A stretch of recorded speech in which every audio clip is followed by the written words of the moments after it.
Well, hello and welcome to a brand new edition of the CIMA Management Accounting Series. I'm David Williams, and our first topic up for discussion today will be resource management. How can you prioritise it in the context of decision making? And that's in the context of the 4 big management accounting principles. We'll look at those principles that need to be put in place in order to have an effective management strategy. In studio with me to discuss this further, I have Brian Schiff, who's Financial and Performance Management Specialist at Alexander Proudfoot, Brian Booth, who is Managing Director for Swift Heat and Control, Duncan McCallum, who's Corporate Services Manager at Anglo American, and joining us from Cape Town will be Andre Graham, who's Principal Consultant for Management Consulting at KPMG. And we've got a studio audience which will be participating in the discussion a little bit later on in the show. Well, let's get down to it. And I remember previously when we had the last discussion, seems like yesterday, it was a few months ago, CIMA was trying to get the principles established. Now there's this impressive document, the Global Management Accounting Principles, and they've come to 4 principles. And if you want the one-word principles, it's influence, relevance, trust, and value. But let's spell them out a little bit more. Communication provides insight that is influential, information that is relevant, the impact on value is analysed, and stewardship builds trust. So let's start with you, Brian, just so we go through the panel, summarise each of these principles. Information is relevant. Yeah. I think if you look back maybe 20, 30 years, the role of the management accountant was probably more defined. There wasn't the level of information systems that are available today. The information had to be gotten from different processes. Certainly information was not as ubiquitous as it is. And I think now with information systems having become so widely implemented across big and small companies, the role of the management accountant is not to gather that information so much anymore, because that is now happening through information technology. But the role of the accountant is to make sure that the right info gets to the right people at the right time for decision making. So implicit in what you're saying there, Brian, is there's too much information, whereas before maybe there wasn't enough, you had to go and get it. Now there's a surfeit. There sure is. You can have information down to an incredible level of detail. And that level of detail can be quite intimidating for people, for example, in production processes, where they need headline information with regard to efficiencies and with regard to yields, and they get spreadsheet upon spreadsheet, and they get stuff that's kicked out of an information system. And I think the relevance of information is to make sure that the right people are getting the right information at the right time through both a formal and informal system. The formal system is generally well covered, but the informal system is, and this is where it ties in with the other principles of communication, because that informal system is very important as well for gathering data. And of course you've got to cut through all the other clutter that people have, Twitter and emails and everything else. Andre, let's bring you in from Cape Town. The second principle, no particular order here, communication that provides insight that is influential. Thank you, David. As was just said, there's a lot of information available, but what do we do with that information? We would like to ensure that the information reaches the key decision makers, and that information can then help them decide how to implement the resources and how to reallocate those resources if necessary. Okay, that's the influence of it. Let's go to the third principle, Brian Schiff, stewardship. Stewardship. The objective is really for the management accountant to provide relevant and accurate information to management so management can make the decisions that are required to be made. And the management accountant is responsible for planning resources, allocating resources, alerting management where things are not going according to plan, and also to highlight where we have successes that should be celebrated.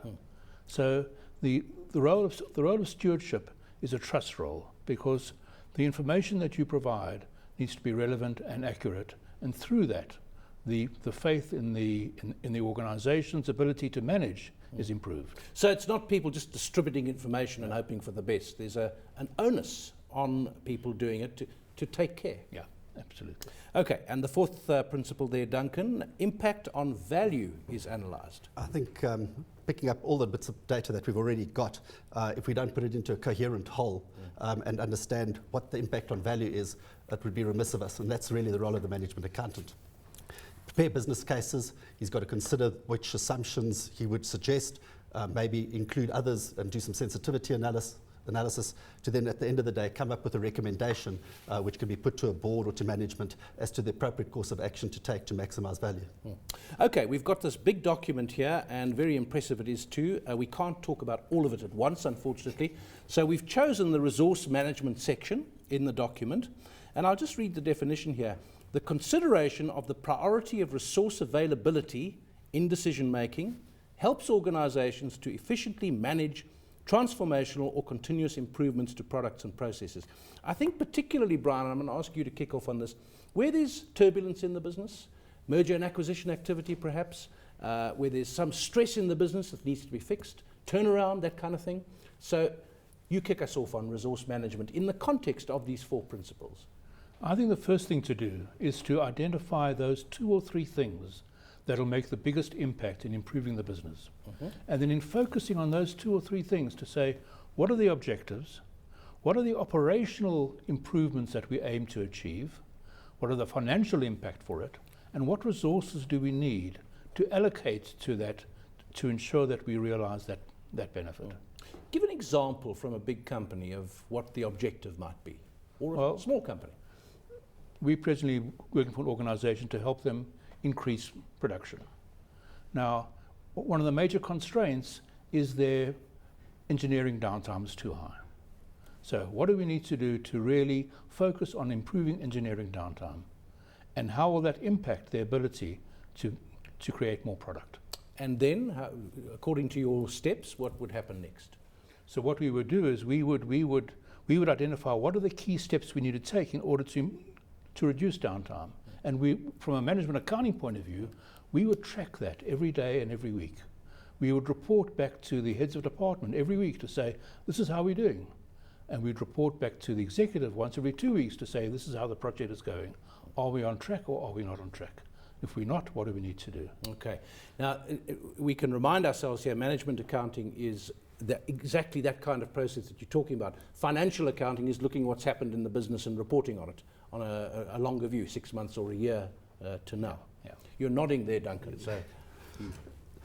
Yep, I'm certainly the true management accountant at heart.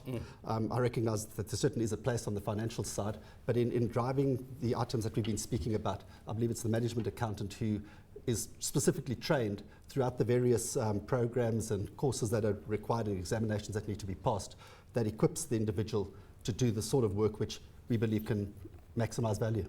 In Anglo-American, big global company, any insights from your experience of a big business like that? I think, again, the financial accounting side of things used to play a big role, but management accounting is coming to the fore, whether it's at the corporate level or down at the shaft level. A lot of our shafts now actually have management accountants literally on site. So it's not something which the numbers are being massaged and manipulated elsewhere. The management accountant is on site to immediately pick up the sort of trends and issues that Brian's been mentioning and to put corrective action in place immediately rather than some way down the line. So I think it's the immediacy and having the ability to manipulate and understand the data that is being provided through the various systems and to then react on that in conjunction with your colleagues. At the end of the day, it's a team effort. Right? Yeah, I think, the guy that I studied with summed it up very, very well. This was, post finishing the CMA, and I did some other study work. And he talks about the role of the master puzzle builder in an organisation. And I think it's a role that the management accountant is in a key space to perform. Because generally he will be seeing many, many aspects of the business because he's reporting on so many aspects of the business. And everybody builds parts of the puzzle in an organisation. You've got production focusing on their key objectives. You've got the support staff focusing on their key objectives. You've got sales focusing on theirs and fighting with production. And there's different parts of the puzzle that are being built. And In an environment like that, there can be a lot of conflict. And I think in managing those resources, you're managing not just the people, but you're managing expectations, you're managing people's desires and career aspirations. So everyone's trying to do the best for themselves. And you need somebody who can also put it together as a master puzzle builder. And I think somebody with the management accounting training, and certainly with the coursework that comes through it, that is something. Yeah, Andre, bringing you in from Cape Town again there. One of the aspects that emerges for me is the management accountant a gatekeeper, a creator, a policeman, a facilitator? How do you see it fitting into the organization? David, I think it's a combination of all of those items that you've just listed. The role of the management accountant in an organization is very central. And as was just said, the master puzzle builder, in that case, it cannot, management accountant can influence decisions, but can also measure performance against previous targets or set targets against baselines before a resource reallocation occurs. And that's why the management accountant should not only be engaged in the beginning of a project or during budgeting, but right throughout the year, reporting on performance. So typically, gentlemen, back in Johannesburg, where is the status? Let's just pause from the theory. Given that these are the principles and what we want the management accountant to do, what kind of status in reality do these people have in the business? Are they respected? Are they where they should be? Duncan? I think the respect is certainly being earned. I think the organisation has increased in size tremendously over the last 20 or 30 years. Certainly in South Africa, there's been a huge increase. When I first started out, having finished a BCom and was looking for something else to study other than the sort of typical chartered accountant route, finding a British institute, which was then known as the Chartered Institute of Management Accountants, you didn't have the internet and all those other good things that we've got today.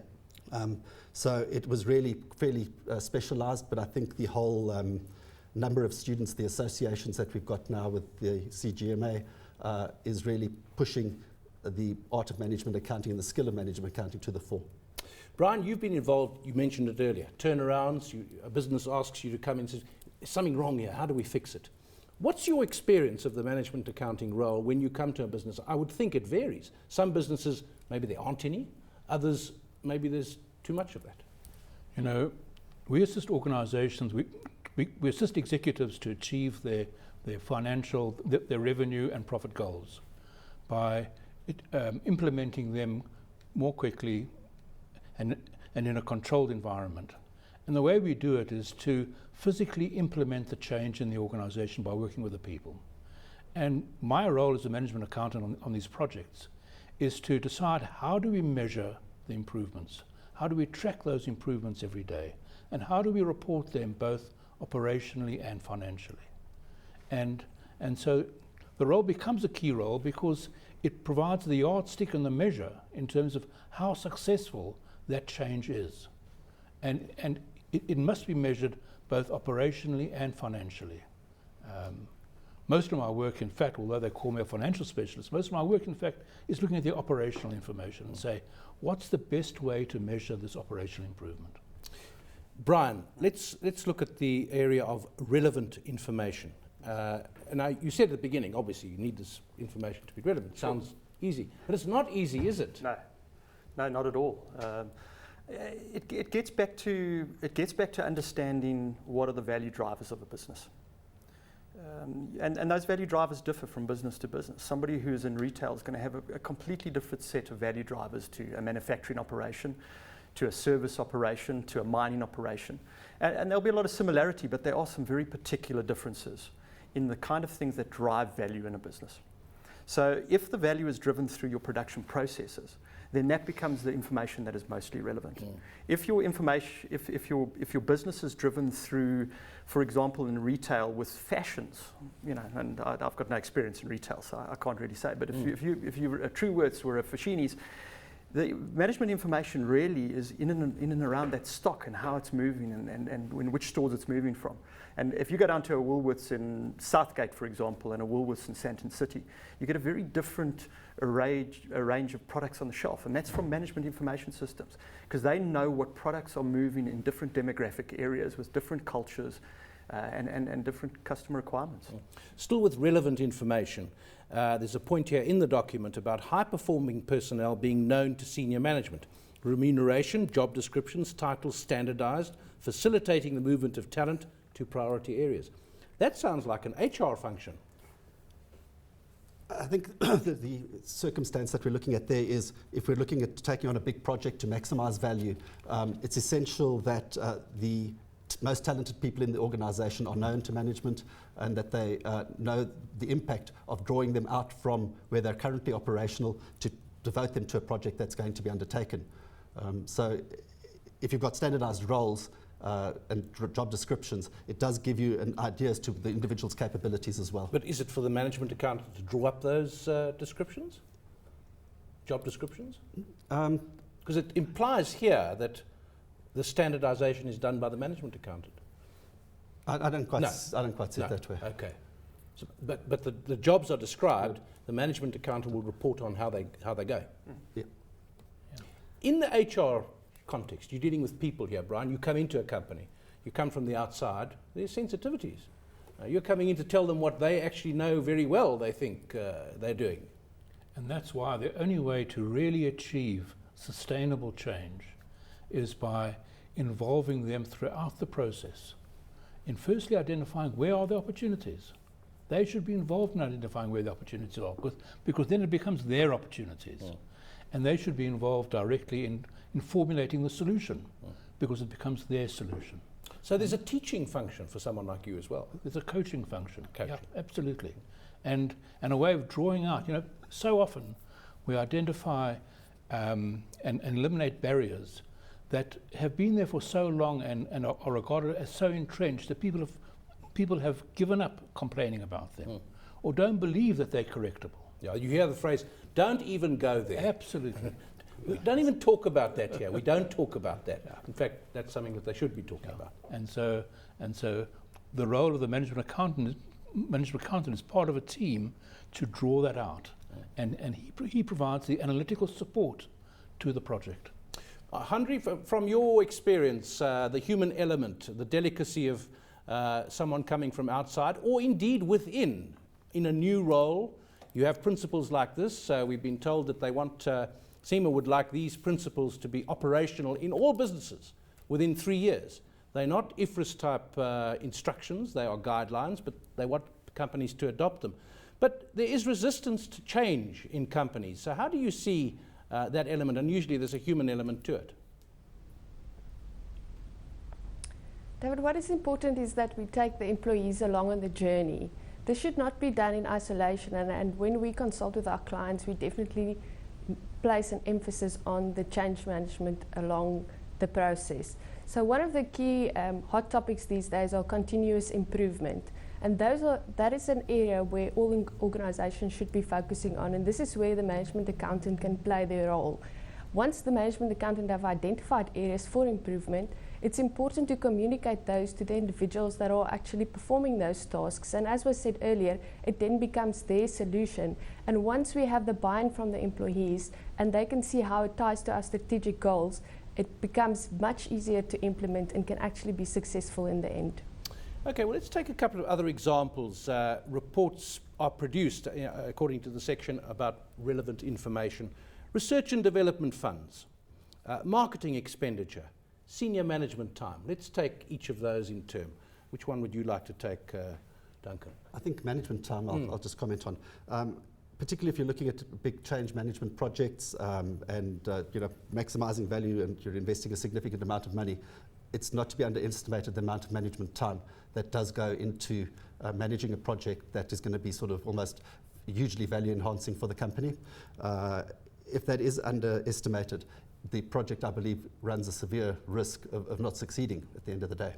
I'm told that in South Africa we have a shortage of project managers, of people who can do this. The implication must be huge. I mean, the effects on the way businesses are run. Yeah, absolutely.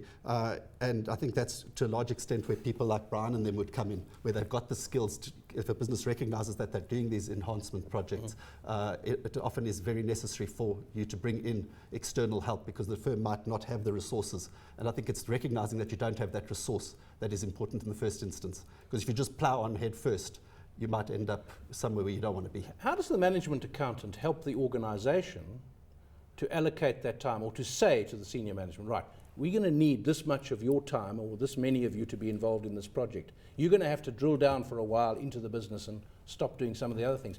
Is the management accountant able to advise? I think, you know, if a decent project plan is done right at the beginning, again, rather than just rushing headlong to try and execute a strategy, you've got to go through a number of discrete steps with decent breaks in between. And if you do a decent project plan, all these items that we've been talking about will become evident through that process. But as I say, if you just bypass one or two of the steps, I think you're running into... And the management accountant takes part in that process? Absolutely. Yeah, has to. Brian, do you want to take on the marketing expenditure I'll take on the marketing. Because they say with marketing, it's the most difficult one. Well, it sure is. They say, the first thing I ever heard on marketing, that 50% of every marketing rand is wasted. Yeah. And nobody knows which one. Yeah. The other one is, and I learned this when I worked at SA Breweries, is the marketing guys would say, we the guys that everyone else thinks they know our job. You know, not everyone knows how to brew a beer or to do the accounts, but hey, everyone knows about marketing.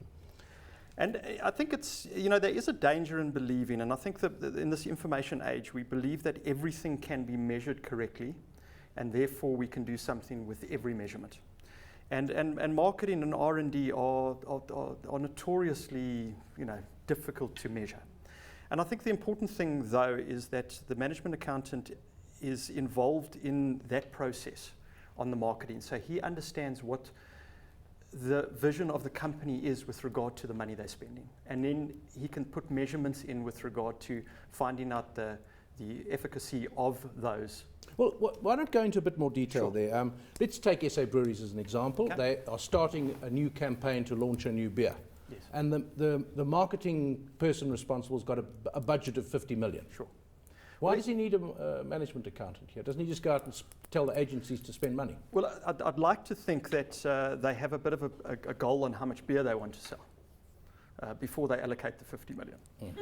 And that's really where it's the tie, and it's looking at what the objectives are from a business point of view. What is going to drive the value? What are you trying to achieve? Are you trying to achieve certain market penetration? Are you trying to achieve a particular country penetration? And start to understand that, because those become the measurements that you can measure.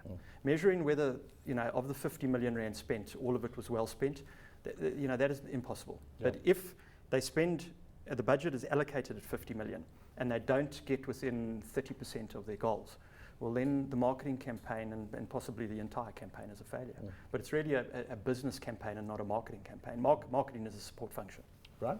In fact, picking up from what Duncan and Brian have said, what is key is to develop a detailed project plan. What are the things we need to do in order to achieve this objective? And to go to an excruciating level of detail, because that, on the one hand, will identify the type of resources you need to support it. And on the other hand, will identify what are the key checkpoints, what are the key milestones we need to achieve before we take the next step.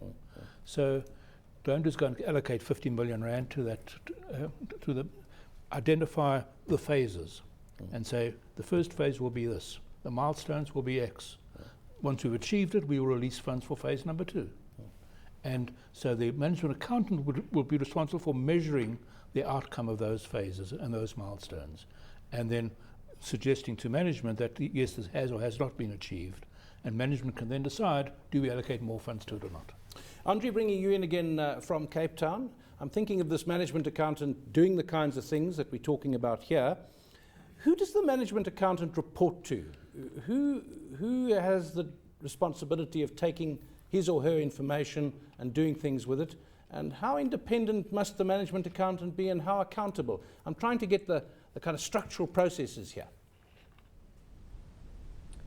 So often we see the management accountant in the finance team. I've also seen them being placed in the continuous improvement team, where they then report to the CEO.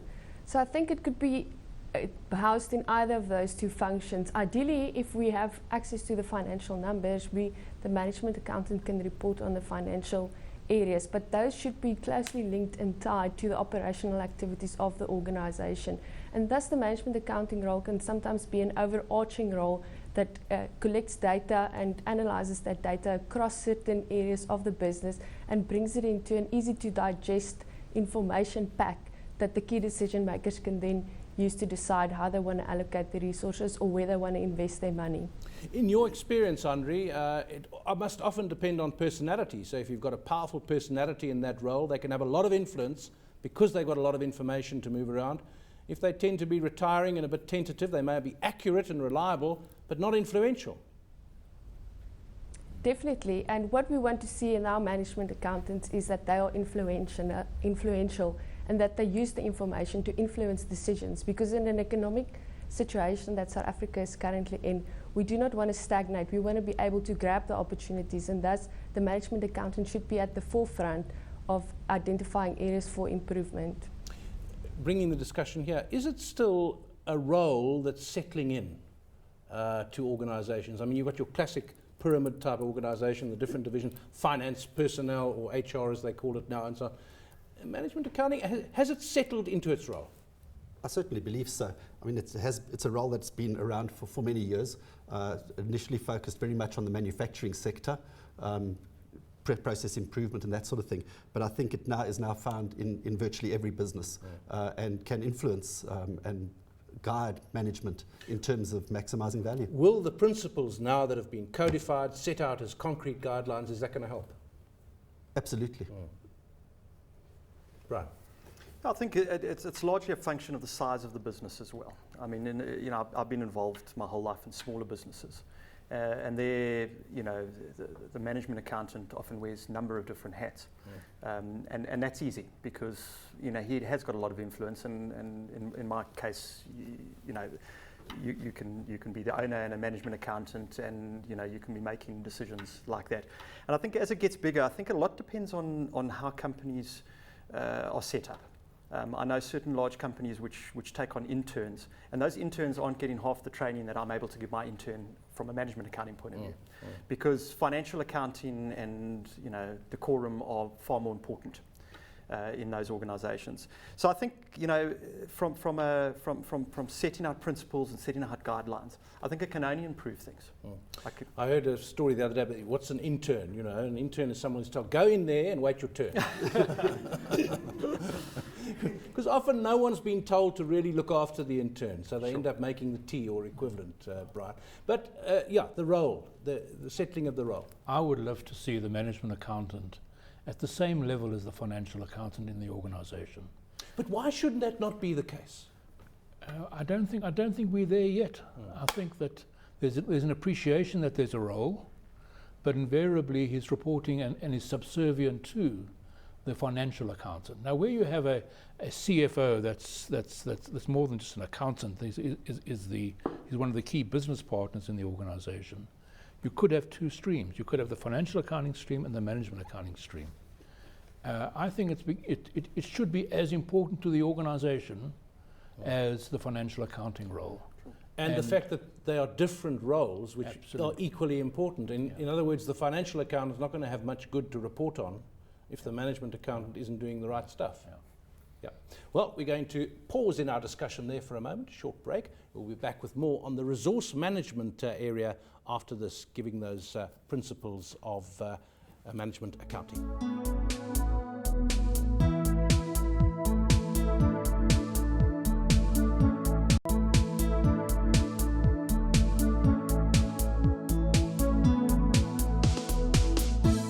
Well, welcome back now to this edition of the CIMA Management Accounting Series, and we're looking at resource management in that context, in the context of the Management Accounting Principles, the new document that they've put out after some consultation, and how you can prioritize that in the context of decision making.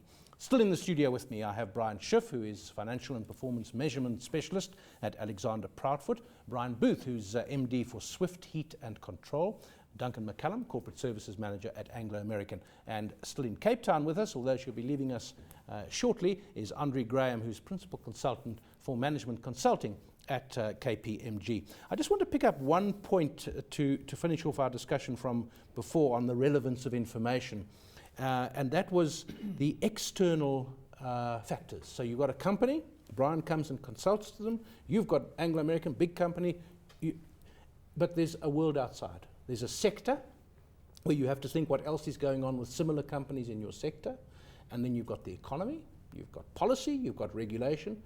Brian, kick off with you. How much does the management accountant have to worry about this? I think he has to worry a great deal.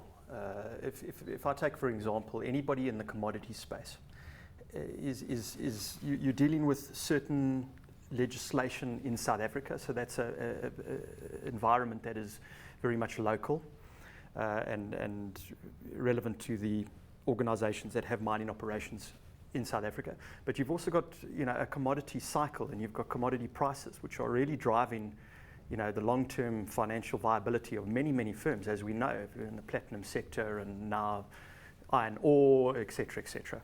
And I think it's very, very important that the management accountant is involved in taking what is happening in the external environment and continuously reworking what-if scenarios, scenario planning, what happens if this happens, what happens if that happens, how sensitive are we to a small move in a commodity price, how sensitive are we if, for example, there's the mining charter and one needs to look at ownership models and empowerment models.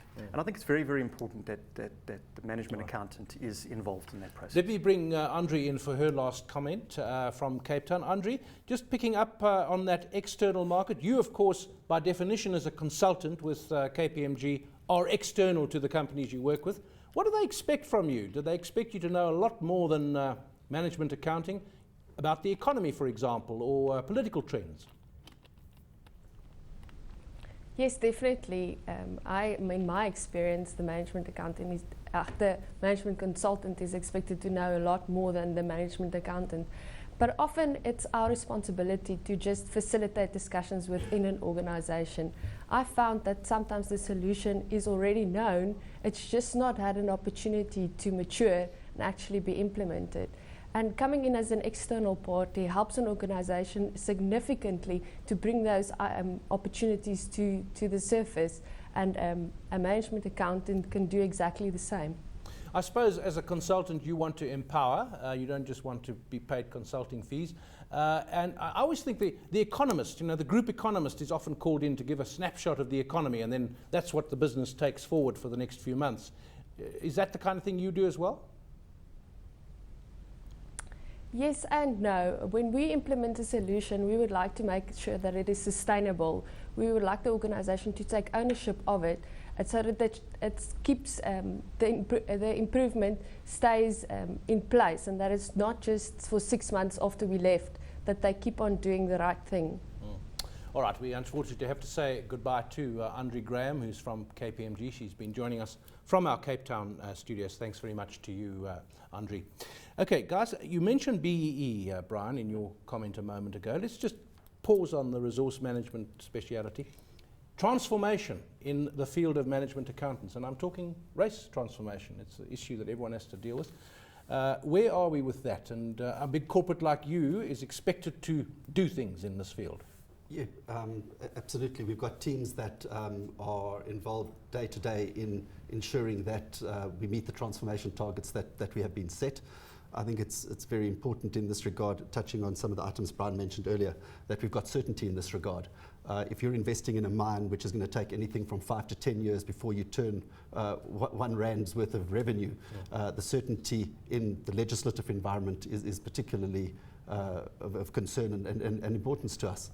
I'm thinking of the management accounting profession, and there's a shortage of accountants generally, there's a shortage of black accountants. Is that worse or better in the management accounting profession? What's your experience, Brian? No, actually, I was looking for an intern, and I found the contrary. I don't know what the numbers are with regard to students qualifying, but certainly when I was looking at an intern, I had a very much a demographic spread that I would imagine is representative, to be honest. What's your experience, Brian, with the smaller companies? I think the same. I think there are candidates available. One just needs to focus on finding them. Right, let's come back to you, Duncan. Alignment is one of the key words in the resource management section. Alignment of resources, systems, employees to strategic objectives. So I suppose this is the continual checking. Are we on track? It's a continual checking, but as Henri also mentioned, at the end of the day, it is a team affair. The projects, whatever you're doing, you need to involve the planners, the management accountants, the production people, the sales people, and those different respective teams need to be aligned. Otherwise, you're going to have a project that's going to go haywire. To what extent is the company culture or the company practices I mean, you walk into some companies and alignment happens very easily, I would think, and others it's impossible. Yeah, it's a funny one. You think that in a smaller organisation, communication is better, and everyone believes it should be better. That's not certainly my finding. That communication is necessarily better. I think there's certain cultures of communication and certain cultures of alignment that certain companies are better than others. But it's certainly something that all companies can work and become better at, because I've never once come across somebody who says, you know, we communicate just too well. Yeah. Never. And have you ever come across an employee who says, yeah, the management communicates with us very well. No, we know exactly what's going on. No, it doesn't happen very much, does it? Anything to add on that, Brian? Well, we find it so often, we find on the one hand, people will come up with solutions that are purely technical and forget that the people behind it have to buy into it. And every transformation project needs to have a major focus on training, on communication, on alignment, so that everyone is on the same wavelength. One thinks of a particular challenge with alignment where there's mergers and acquisitions. So you've got two companies. One thinks of big mergers like Metropolitan and Momentum, where you've got two massive insurance companies, which they decided were complementary in the markets that they weren't for, so a merger made sense. Now I'm imagining the management accountant at Momentum and at Metropolitan. Now they have to deal with each other and agree on information. How does it work? Well, one of the primary reasons you're going to do an M&A is to get the synergistic benefits that arise out of it. And it's the management accountant that's going to be your man or lady. Key man. The key man or lady. Key lady, yeah. To ensure that those synergistic benefits are measured. Number one, also determine what needs to be measured, ensure the systems are in place to generate those measurements, and then to report on them. Give me an example or two from your experience, Brian and Brian, where things have gone badly wrong, where you've got groups or divisions or companies trying to work together and it hasn't really worked, and not because anyone's being horrible, but it hasn't worked. I think that the management accountant provides a less emotional and a more balanced view than the individual department managers can. We worked for an insurance company, and we worked with them to transform their whole go-to-market approach. They were very silo operated, and so as a customer you spoke to one person on this product and someone else on that product. And the ownership that each division had of their products was so strong to try and get them to work jointly together in the interest of the customer is not easy. Really not easy. So how did they resolve this? We initially had to be forced. Okay. But then through demonstrating the benefits of it, the people came along. Yeah. But it takes time, difficult. Buy-in, trust and all that. Yeah. Brian, from your experience? Yeah, from my experience being a company owner, which we've acquired a couple of smaller businesses and integrated them into our own business, they haven't certainly all been successful. And I think you get down to asking yourself, firstly, why it gets done, because sometimes you do M&A activity and when asked, you can't really explain exactly what the benefits would have been.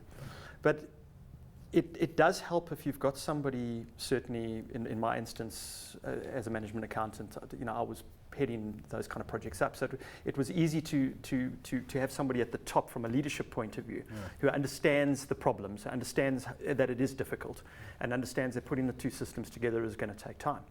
And I think, unfortunately, you can't become too much of a technocrat. There are certain leadership and things that are actually unrelated to pure management accounting that you've got to do. And I think that the management accountant should be learning that as well, because bringing people together is more about personnel skills than anything else.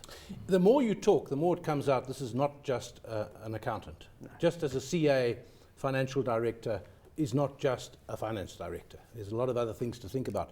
Maybe that raises the question, is there a career path yet for management accountants to become financial directors and CEOs? Right, have you seen it? I think so. I think so, yeah. Are there CEOs of big companies that were management accountants? Absolutely. And is it perceived as if you get into that rather than being a CA in the traditional financial accounting side? Same chance of getting to the top? It's not quite 100% there yet, but it is evolving. And as I said, with the strength of the management accounting fraternity these days, it's definitely on the way up. In other words, it's not perceived as a dead end down the line. On the contrary, I believe that the skills that a management accountant is both exposed to through his studies and then hopefully through the right internships and the right company environments, with the right personality. You can't study your way to leadership. You've got to have it inside of you. There's got to be a certain nature aspect as well as the nurture. But it's certainly if you've got the nature aspect of leadership and you go down the right route for a management accountant, there's no reason why a CEO needs to be a master puzzle builder. And I think that's the kind of skills that you do get from a global degree like CIMA. Yeah. Well, I want to talk a little bit more about the stewardship aspect, which we discussed briefly at the beginning, and the trust aspect, because a lot of what we're doing here depends on the business trusting the management accountant, management accountants trusting each other, I suppose. But let's open it now to the audience. I know that they're bursting to ask questions. They're a little shy to start with, but we're going to get them going. Okay, hi, I'm Lorraine, and I'm the Regional Marketing Manager for CIMA. And first I have a couple of comments that I picked up that I want to just confirm for both the audience and the viewer. There are management accountants in 99% of the world's top brands. There are many management accountants in very senior roles within Fortune 500 companies around the globe. With our joint venture with the American Institute of CPAs, we've created the CGMA designation, which is a truly global designation for management accountants, which means that companies can be assured that a CGMA designation holder is of the same quality and standard no matter where he or she is found in the world. With regards to the demographics question and discussion that you had, I can confirm that CIMA's student profile is very, very close to South African demographics. We're very, very pleased with the transformation that we've managed to achieve within the management accounting space in terms of recruiting our Black and Indian and coloured students. So we really are, it is very representative of the South African population. And then I think the other comment I wanted to make and pick up on was the fact that the management accountant takes the emotions out of managing processes and peoples, because it's an evidence-based management. So you're using facts to manage people. It's very difficult to use emotions to manage people. And so that's going to bring me straight into my question, which I don't think we've touched on as much as I think we should have. And that is that the one thing that every business, whether it's manufacturing, mining, retail, production, the one thing they have in common is that they are relying on the people to deliver the results. And so my question to the panelists is, how important is it to be able to track and monitor and develop people within the organization to create an enabling and empowering environment for them to actually achieve the results? A technical improvement is easy to put in place, but how do you enhance the people? How do you match the manpower, the skills? How do you make sure that you've got the people on the ground to deliver the volumes you're expecting? So if the panel could address that question, I'd be quite pleased. pleased. The answer to the way you initially phrased it was, how important is it? We know it's very important, but it's how do they do it? Yes, Is how should the management accountant be doing that in terms of people process, because there's people involved in every process. Yeah. So how should we be looking at the human dimension as management accountants? Who wants to kick off on that? And a way to do it is to say, this is the kind of problem we experience, and this is how the management accountant should go about solving it. I think Brian touched on it earlier on as well. It's incumbent on all management to actually get involved in the development of staff, coaching of staff, and bringing people, getting them exposure to the different areas of the business.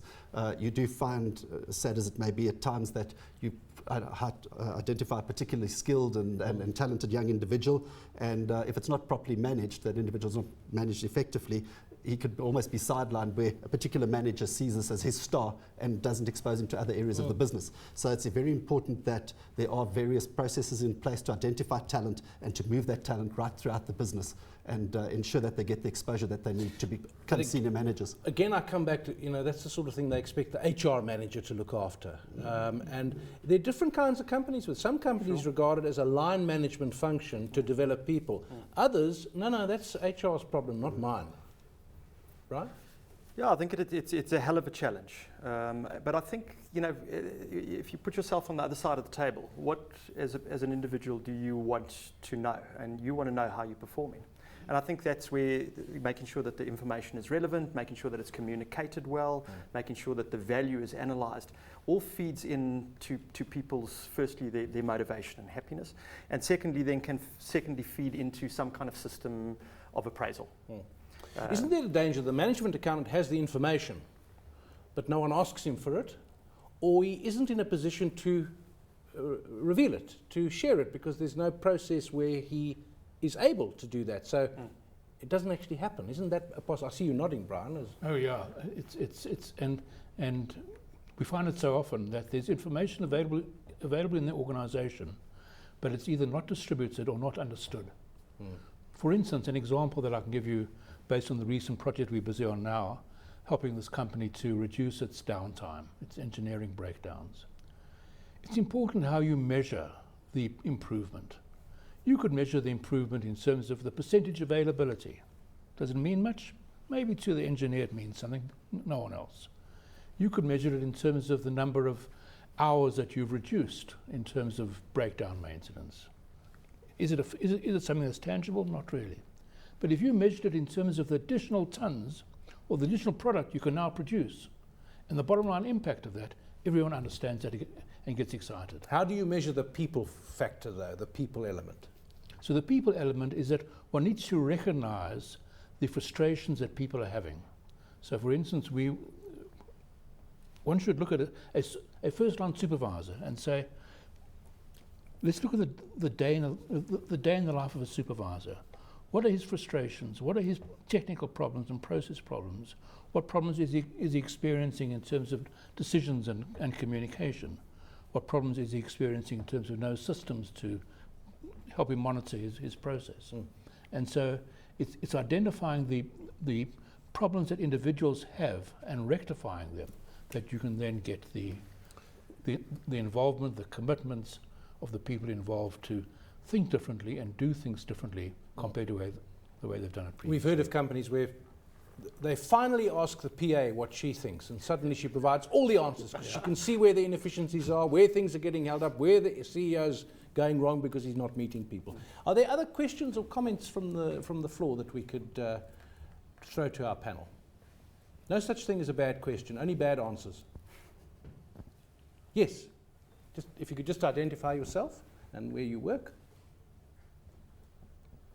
Hi, I'm Vivian from CIMA Incorporated. Something that many companies in South Africa has started doing is to employ the Six Sigma courses, especially the Green Belt and the Black Belt, with specific project management skills.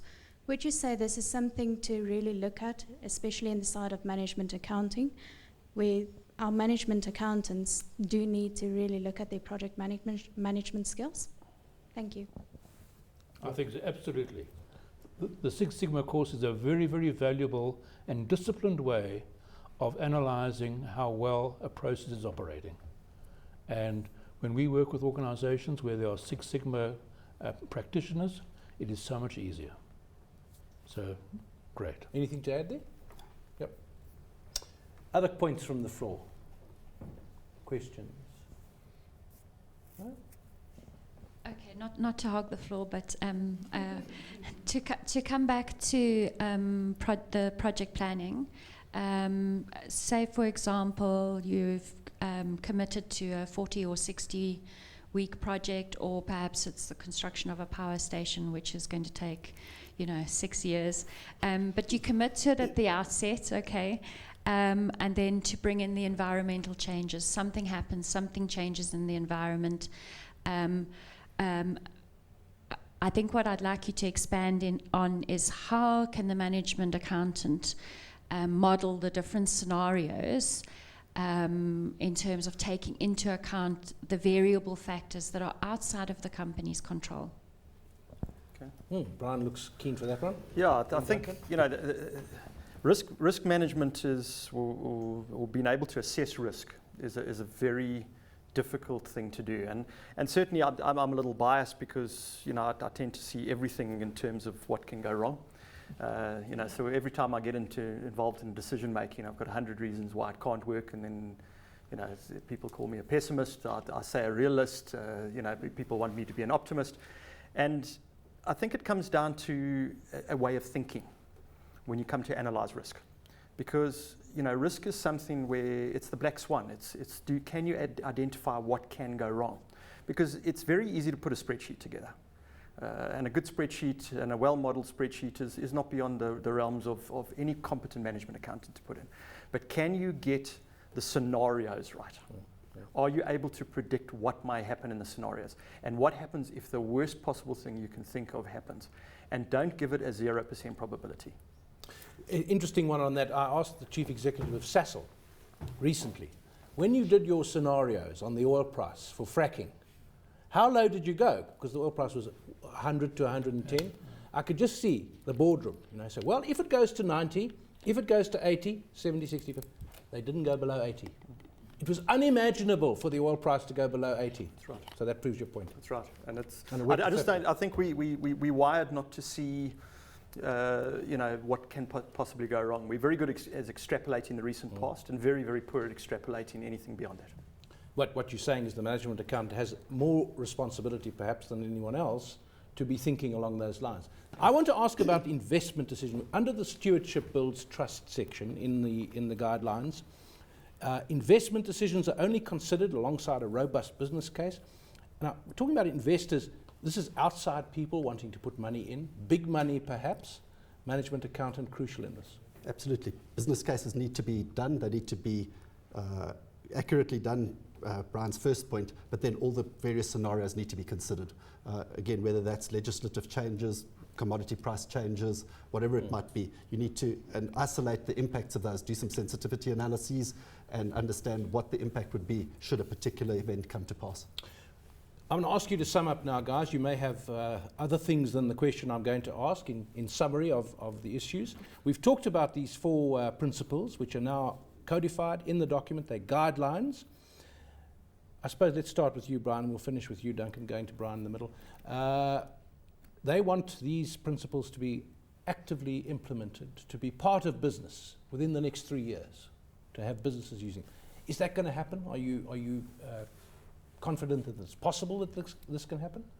I think that many of them are existing as we speak in businesses.